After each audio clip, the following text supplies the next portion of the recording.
What's your, "'tis but a scratch" moment? I am a bartender in a nightclub. One night while working I was pouring a drink while I reached back with my other hand to open a fridge, and that's when I heard a pop and got a huge pain in my back/shoulder area. The pain was pretty bad, but I was sure it was a pulled muscle and there wouldn't be much point in seeing a doctor other than getting meds. So I waited. Fought through the pain, which was so bad at times it was making it hard to breathe. That was a Friday. I called off Saturday and had Sunday, Monday, Tuesday off before I went back to work Wednesday, once I biked into work. In all I waited 9 days total before finally deciding to go to the ER. I had a collapsed lung. Called the spontaneous pneumothorax. 20 minutes after getting to the ER I was put into emergency surgery. I was essentially breathing with only one lung. And any major impact to my chest would have collapsed the other and probably killed me. Happened to me when I was in school just 3 months ago. I suddenly started not being able to breathe, but I was like, I am sure it's nothing. When I got home I actually slept for 3 hours but woke up from the pain. Me and my family thought it was corona, so we went to a hospital. I was quite shocked to learn I had a collapsed lung. But the worst part wasn't the lung, it was the operation and the aftermath. Having a tube inside you for a week hurts like hell. Haven't slept for 5 days during my stay there. You are actually lucky yours was easy to fix. They tried the pigtail tube on me twice. I went in, they put a tube into my chest with a valve to let the air out. Sent me home for 5 days. Then they took it out, sent me home and told me to take it easy. Next morning I recollapsed. So I go back and they do the same thing, put a hose called a pigtail into my chest and wait for it to vent out the built-up air so my lung can reopen. Only this time another 2 days later I was able to hold my breath and hear it coming right out the tube on my side. So had to go in for endoscopic surgery. They went in with a camera and took out the affected area of lung, think an 1 by 3 inch patch taken out and stapled together. Then they scraped the outer lung and inner chest, so that they healed together with scar tissue, like gluing them together to prevent it from happening again. Then the fun part, they put an even bigger tube into your side that they keep on suction for a week so the bad lung stays open fully to heal. That tube was the thickness of a magic marker, easy. One of the worst pains in my life was waking up from surgery to find out I don't react to fentanyl, having them try a double dose, before realizing it wasn't working and making me wait 4 hours to clear it before giving me something else. So I spent like 4.5 hours post waking up from surgery feeling absolutely everything. I got hit by a car while riding my bicycle, flew through the air, bounced off his windshield breaking his windshield, my helmet and 2 vertebrae. Then thrown to the ground where my kneecap shattered and bone was sticking out of the skin.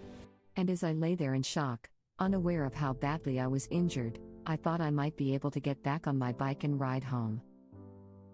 Shock is a hell of a drug. Edit, adrenaline, my bad. I was listening to a podcast today and heard about a guy who had been in a motorcycle accident, and as his helmet was bouncing all along the asphalt, he was composing a little song to the rhythm of his helmet bouncing. Turns out there's a scientific reason behind these unique experiences. Under normal conditions, your brain effectively discards large amounts of sensory information because it's not useful. When you're in danger, particularly something extreme like an accident, less of this information is thrown away and you start forming short-term memories at a drastically increased rate. This helps you become more acutely aware of your surroundings and better able to protect yourself, because you're processing more of the input given to you by your senses. Time is relative. If you think faster, then everything seems to be slower. Just as if you live longer, long period of time seems to be shorter. And interesting stuff. Edit, it was a podcast by Radiolab, episode Falling. So basically you get temporary extreme ADHD? So, it's fascinating. People with ADHD make excellent physicians in triage, handling emergencies. I explain to others that it's like our brains are always underclocked, starving for stimulant, and nothing can maintain our interest for long because we burn through the unique information too quickly. Our brains are constantly seeking that high of the thrill of unique experience, just to maintain operations and survive. It's why there's the oxymoron of hyperfocus. I can sit and study something for hours, figuring out some new game's mechanics and min/maxing my build. Because it's giving me what I need. I wish to heck I could control what I hyper-focused on. ADHD meds takes away my hyperfocus, but it at least allows me to, usually, work on what pays the bills. Even if I'm at a quarter of the ability as when I'm hyperfocused. During an emergency, I am suddenly operating at normal operations. Information is flowing in fast and hard, the brain's on a spike of natural stimulant, and I am more rational and clear-headed than anyone around me. Having jobs that constantly vary what I'm working on, dealing with high-priority customers that have an emergency, working on problems that require a unique solution and have strong time pressures. These are where I thrive. Absolutely agree. I'm a paramedic, and often get asked how I stay calm in emergencies when I have to make literal life or death decisions. The best way I can explain it is that during normal life, I constantly struggle with focus and sensory overload. When I walk into a chaotic scene and bring order, it's like everything finally slows down and my head goes quiet. The only thing that exists is the task in front of me. It's like being in the eye of the storm, and nothing else brings that stillness. I was in a car accident one time, and the car was flipping over and over, and I remember being so aware. Okay, the car is rolling. My friend just landed on me. Still rolling. Okay, we are done rolling. It was time at a different pace. We were all okay. Lucky kids. No booze. I broke my neck on a huge shore break wave and didn't want to leave the beach, so I continued swimming and playing volleyball until my friends noticed my neck was swelling up bigger than my head. Holy crap. Lucky you didn't paralyze yourself. Super lucky, I shattered and fractured 3 vertebrae and now have a metal plate spanning across 5. Feel great though 20 years later. I bet you're really popular with airport security. Lol, those types of implants don't usually set off metal detectors or other machines. Speaking from experience, my spine is fused to titanium rods from T2 to L6, edit, meant L5 laughing out loud also. The reason I have these rods is due to severe idiopathic scoliosis. 110 degrees of curvature in 2 places causing an S-shaped curve. My doctor told me my spine could have collapsed without surgery, which would have led to paralysis and loss of organ function. E2, I do have a 6th lumbar vertebra due to a super rare abnormality, but the 6 above was a typo. Yeah, my father has a bunch of metal in his face after a helicopter crash when he was in the military in the 80s and 90s, and sometimes when they do the handheld scanners they catch the metal with the metal detectors or scanners, and they had been funny and awkward to explain, I've heard from him. Sounds like it would be kind of cool. Yeah, I'm half cyborg, got a problem with it? You'd be surprised. Most implants are made of a low ferrous alloys of titanium, and with a couple inches of flesh covering them they don't set off metal detectors. That's terrifying. I broke my C5 and 6 playing rugby when I was 18. First question I asked the doc after they reset the vertebrae, pre-surgery, was when I could be back playing again. He was deadpan, is it your sole means of income? Full-time college student making about $112 per week had to admit it was not a paying job on my club team. He basically told me if I played again my insurance wouldn't cover another rugby injury. Yeah, I was on surf team and had a few sponsors, was on my way to competing in nationals, then this happened and I took a long hiatus and never returned to where I was. Lovely. I had C5 fused to C6 and C6 to C7 last year thanks to surfing. Mine was more wear and tear than an actual injury event. I can't remember how many times I hit my head or rolled my neck, but it definitely was the cause. I actually gained back an inch of height thanks to the surgery. If I could go back in time I wouldn't change anything. As you already know, there is nothing in the world that compares to surfing. Only a surfer knows. I broke my toe running up the stairs and I ran back down the stair thinking I just stubbed it until my toe turned purple. Did something similar 2 weeks ago. Tried to close a drawer with my foot but just straight up kicked the corner of it, but kept walking the rest of the day, and only figured out it was really bad the next day when the toe was purple and I couldn't walk. Jesus Harold Christ. Wait, is that really what the H stands for? Always assumed it was holy, but Harold does sound better. It's Harold, the Lord's Prayer even says so. Our Father, who art in heaven, hallowed be thy name. I effing died. Say hi to Harold when you meet him then. Hark the herald angels sing. Back in my baseball days, when I was pitching, I completely lost a pitch, and it beamed a guy in the jaw. He throws his bat down, glares at me with the glariest of glares ever glared, spits out blood, then calmly runs to first base as though nothing happened. It was terrifyingly badass. Still better than spitting out blood after getting to third base. Dear God. What's the reference? Edit. I got it, thanks. Was thinking it was still baseball, so I didn't see it right away. You can all stop replying now. Going down on someone is third base. As a European, I find this fascinating. What's first and second base? And what's fourth base? Are there more bases? Sorry, we don't have baseball in my country. Baseball references for sex: first is kissing, second is hands under the clothes, third is oral, home base is penetration. Anal is fifth base, aka rushing the mound. Regret is sixth base, aka why the F am I playing baseball? Where the F am I supposed to put this bat when in not using it?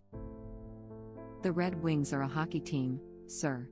Please categorize your sports references correctly. Also, goddamn son. This was so sick, I had to read it to my wife.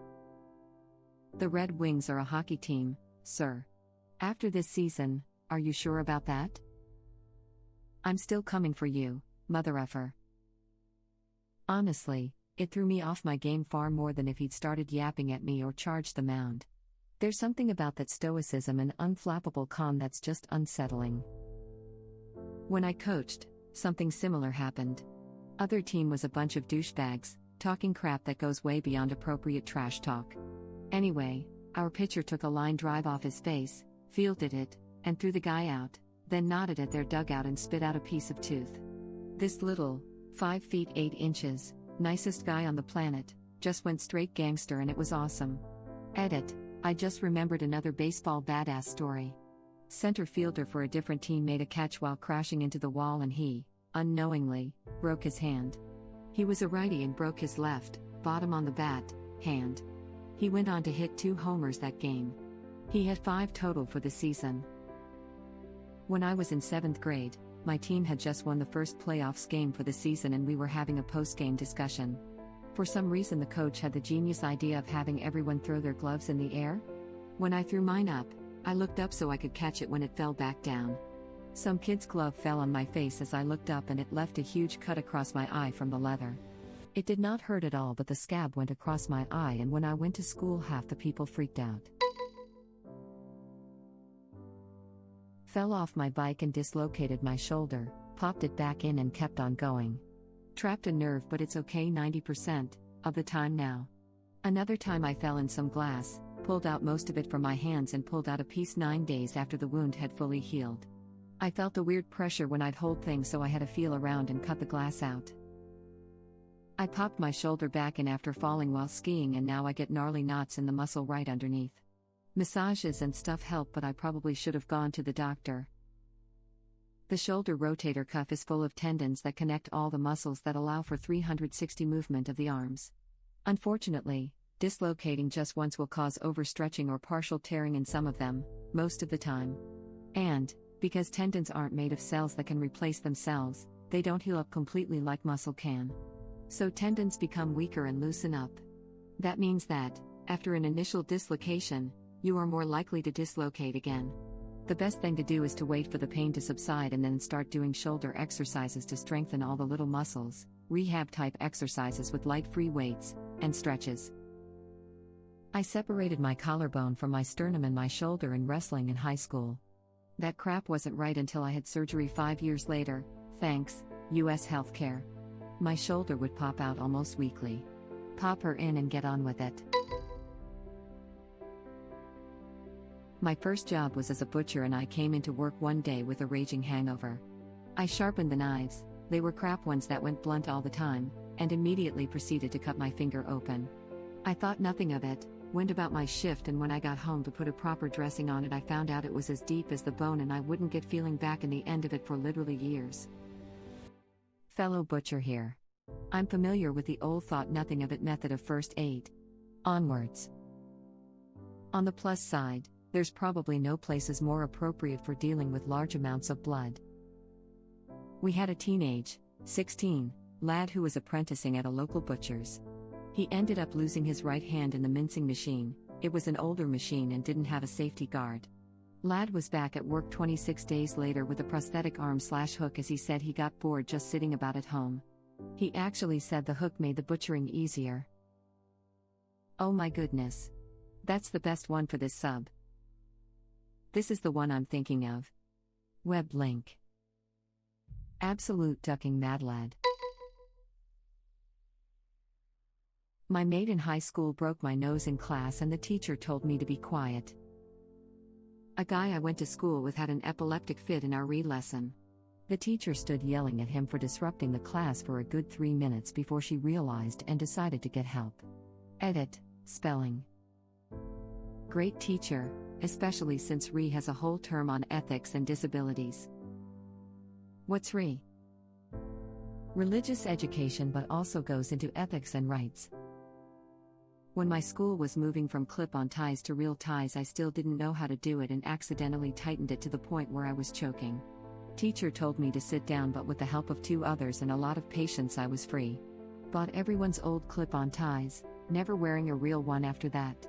Reason I couldn't undo it myself is because the middle part at the top was so small and tight that we had to sacrifice a pen and my dignity to breathe again. Edit, guys, no, I did not poke a hole in my neck. I can't believe I had to say that, laughing my butt off. The pen went in the knot in the tie. Ah, the old Dr. Pierce over the radio tracheotomy instructions with a pen to Father Mulcahy in a war zone trick. Works every time. What even? When I was very young, I pulled a tablecloth and managed to dump a freshly boiled pot of tea all over myself. I get rushed to hospital. My skin is red and bubbling. I should be in floods of tears. Instead, I proudly point to my ruined skin and proclaim to the paramedic I did that. Over 30 years later and I still have some scars, but I am definitely no longer that hardcore. Instead, I proudly point to my ruined skin and proclaim to the paramedic I did that. This made me laugh. Yesterday when I got home from work, my wife was telling me how she took our 2-year-old son to the playground. She told me all sorts of things he did. I asked him if he had fun at the park. He said I fell on head. And started laughing. You should be careful about that. I also fell on my head once and look where I am. Kids are hilariously resilient.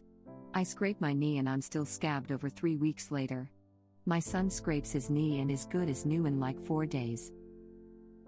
A pediatric emergency doctor once explained to me that adult bones are like dry twigs, you put pressure and they break.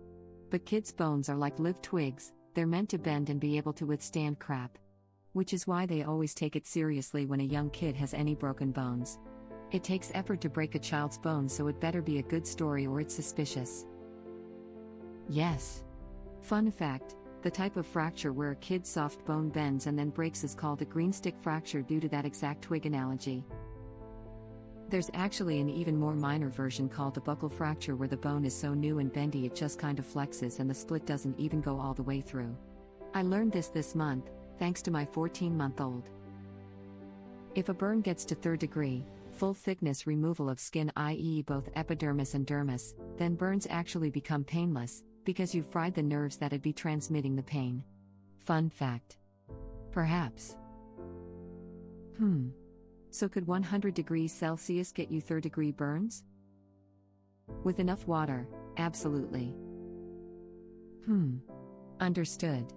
Another question, if you get 3rd degree burns, in like 1 square centimeter of your skin, what do you do? You planning something? If I told you, it wouldn't be a surprise. Just a heads up, burns, especially deep ones, are the most difficult to treat injury. Not because they're especially dangerous, but because they're a bitch to keep clean and get infected extremely easily and very often. Even 1 squared cm of skin has a good chance of getting dangerously infected at that level of burn. Like a stab wound you've stuffed with food for bacteria. Proclaim to the paramedic I did that. Over 30 years later and I still have some scars. Yeah, so do the medics. That reminds me of a story my mother told me. A sibling of my grandmother, she had 9 or 10, grabbed a boiling pot of milk from the stove and accidentally poured it all over himself. He was only a toddler and died from that. This must have happened around 1930 maybe. Damn, that is rough. My dad told me this story about when he was over for dinner at his best friend when they were young. They were eating fondue and they didn't have the table heater, so every so often they had to reheat the oil.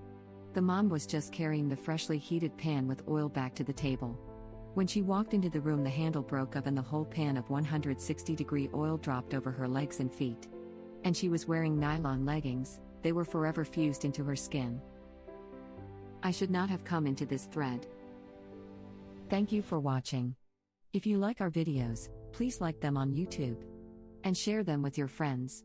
Please subscribe to be the first to know about Red Rabbit Reader's new videos. We welcome your comments below. Another of our videos will begin shortly.